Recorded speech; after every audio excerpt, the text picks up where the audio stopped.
Hey everyone, Red Dead fans, the wait is far from over. But when will Rockstar truly return to the Wild West? Today we are breaking down everything we know about the next Red Dead Redemption, the possible release window, story directions, gameplay innovations, and insider hints that could shape the most ambitious game Rockstar has ever made. Could we finally explore Dutch's gang in its prime? Or will we follow Jack Marston into a modernizing America? And what new systems might transform the open world we thought we knew?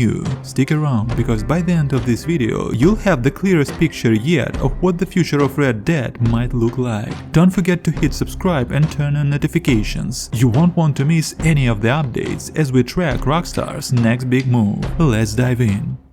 Strauss Zelnick, the CEO of Take-Two Interactive, the parent company behind Rockstar Games, has openly clarified during investor communication that franchises like Red Dead Redemption are considered long-term ongoing assets. In practical terms, that means Red Dead is not a closed chapter and future entries are part of Take-Two's strategic roadmap. However, he also emphasized that the company does not follow an annualized release structure like Call of Duty, nor does it aim for fast turnover. Instead, their intent is to preserve the strengths of their intellectual properties by giving them extended rest periods between releases, allowing anticipation to build, while ensuring the studio has the time to pursue high production values. At the present moment, Rockstar's fully prioritize in Grand Theft Auto 6, which is officially slated for release in 2026. Based on Rockstar's established development behavior, major narrative-driven titles are not built in parallel at full scale, meaning Red Dead Redemption 3 is highly unlikely to enter complete active production until GTA 6 has shipped. Looking at Rockstar's historical pattern, Red Dead Redemption 2 arrived in 2018, exactly 8 years after the original in 2010. If that development cycle were repeated, a 2026 release would have aligned, but GTA 6 occupies that window. Analysts, fans, and industry observers therefore project a far more realistic range of 2029 to 2031 for Red Dead Redemption 3. This estimate aligns both with Rockstar's production habits and its observed preference for multi-year cultural dominance per release. Rockstar typically reveals its flagship games approximately 2 years before launch, which implies that the first public acknowledgement of Red Dead Redemption 3 would likely occur no earlier than 2027 or 2028. As of now, no trace of early marketing build-ups exists from the studio, which further supports the assumption that we are still several years away from official confirmation, let alone gameplay footage. Regarding narrative direction, community expectations have clustered into two main possibilities. The first is a full prequel that explored the earlier years of Dutch van der Linde's gang, a period never directly shown, only alluded to in both Red Dead Redemption titles. This would allow Rockstar to depict the gang at the height of its ideological unity, before the betrayals and fractures that define the later timeline. The second is a chronological sequel, centered on Jack Marston following the events of Red Dead Redemption 1, tracking the cultural transition into the 1910s or even 1920s as the American frontier finally gives way to a modern nation, defined by technology, law enforcement centralization, shifting crime structures, and changing societal expectations. Both directions maintain thematic consistency with the franchise. The tension between freedom and structure, the erosion of a way of life, and the permanent cost of progress. Parallel speculative settings exist as well. Frequently suggested by the community is the Mexican Revolution era,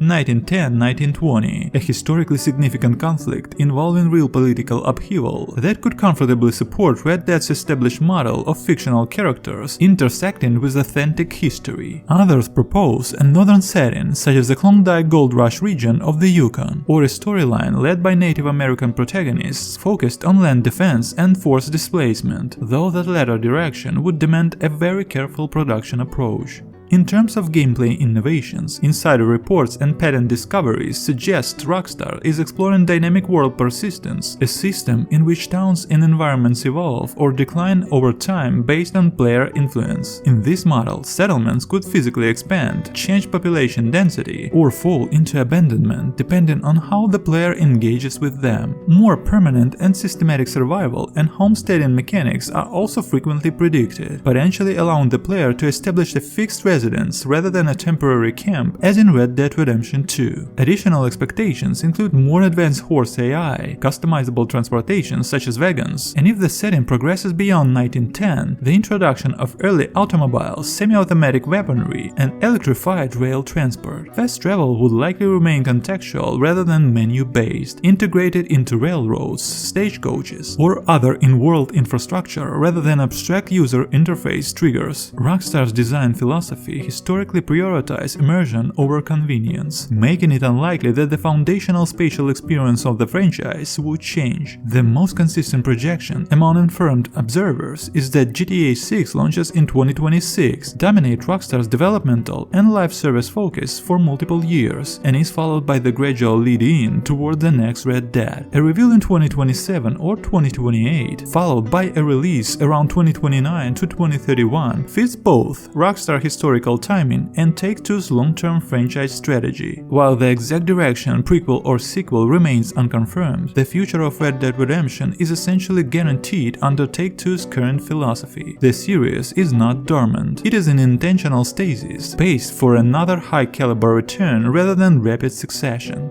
So what does all of this mean for the future of Red Dead Redemption? Personally, I think Rockstar is taking exactly the approach they should, letting GTA 6 take center stage while quietly preparing the next Red Dead in the background. If history is any guide, we are likely looking at a release somewhere around 2030, but that's just the beginning. Imagine a prequel that finally shows Dutch's game at its peak, or a sequel where Jack Marston navigates a rapidly modernizing America with cars, electric trains, and the last of the Wild West. Picture dynamic towns rising and falling based on your choices, fully persistent homesteads, and survival mechanics that feels deeper than anything we've seen before. The possibilities are massive, and the community's theories, from the Mexican Revolution to the Klondike Gold Rush or even Native American-led stories, all hint at the incredible narrative playground Rockstar could explore. Now I want to hear from you. Which direction excites you the most? A prequel with Dutch's gang or a sequel with Jack Marston? Or do you have your own wild ideas that Rockstar could actually pull off? Drop your thoughts in the comments below. Let's get this discussion going and build the ultimate fan vision for Red Dead 3 together. Thanks for watching. For more updates on Red Dead Redemption 3 or other gaming content, don't forget to like and subscribe to my channel. Until then, stay safe.